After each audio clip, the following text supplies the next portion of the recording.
अदालत के बाहर मेरी अपने असल वालिद से पहली मुलाकात हुई। उन्होंने मेरे माथे पर बोसा दिया और कहा कि वो शाम को मुझे लेने आएंगे।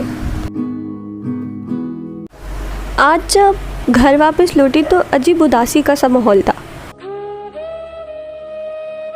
सबकी शक्लें देखकर यूँ महसूस हो रहा था जैसे किसी फिल्म की इमोशनल एंडिंग चल रही है। आप वहाँ जाकर हमें भूल तो नहीं जाएंगी ना? मेरे भाई ने रूनी सी सूरत बनाकर मुझसे पूछा।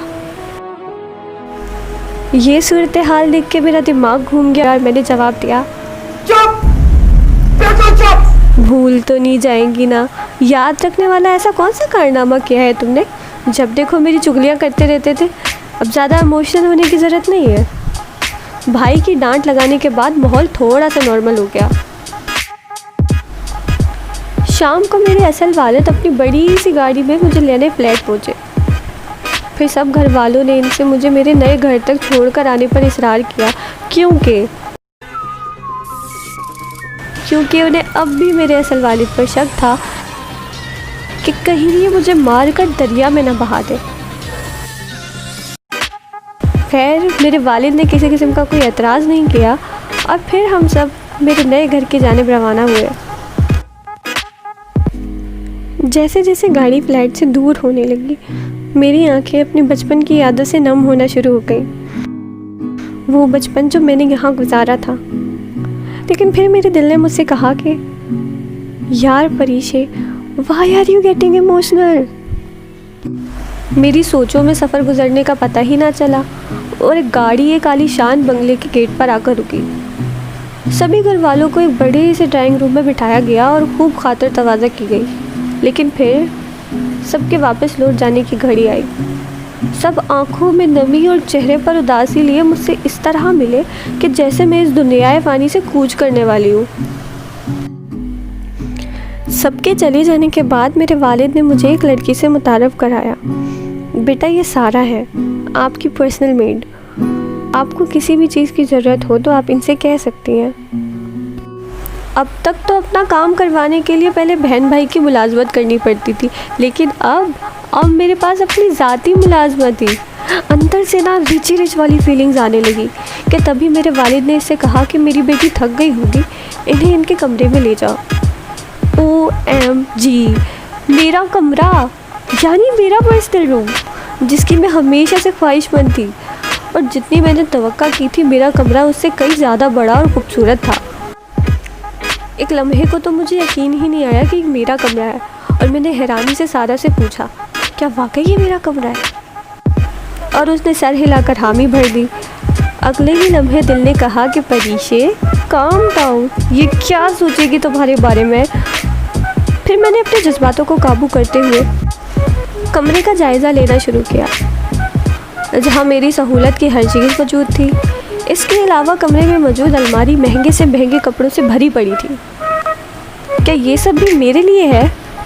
जी मैम, अगर आपको पसंद ना आए तो मैं तब्दील करवा देती हूँ। अच्छा तो ठीक है, मैं सोच के बताती हूँ, अभी तुम जा सकती हो। उसके बाहर जाते ही मैंने रूम ब्लॉक किया और बिना म्यूज़िक के ही बेसाख्ता डांस शुरू कर दिया। ये घर बिल्कुल मेरे ख्वाबों के आशियाने जैसा था। हर चीज़ मेरी पसंद के मुताबिक थी।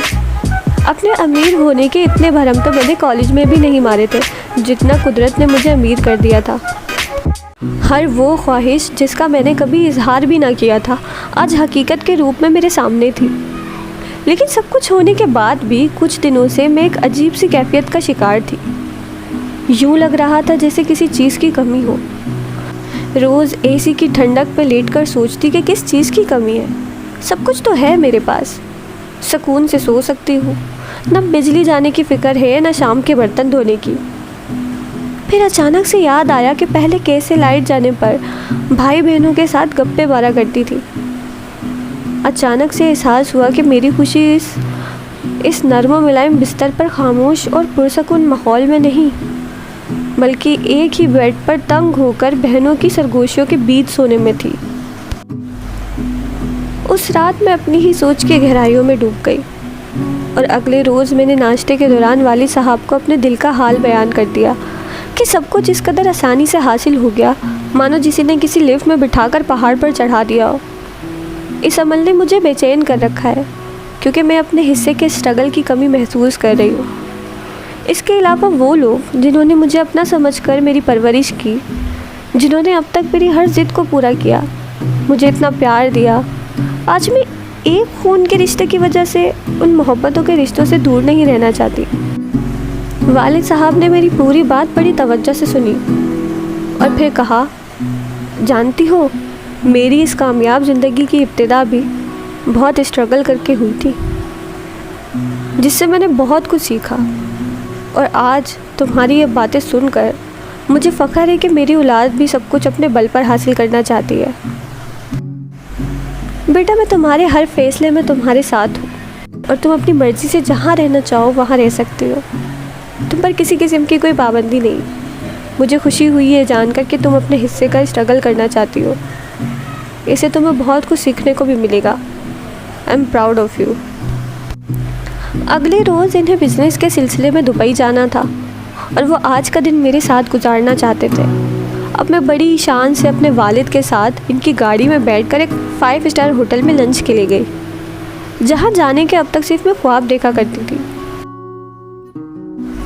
मगर 5 स्टार के इस खाने में मुझे वो मज़ा नहीं आया जो ज़िद करके वालदा के हाथ से पके उस खाने में आता था, जो सब बहन भाइयों के साथ खाया करती थी।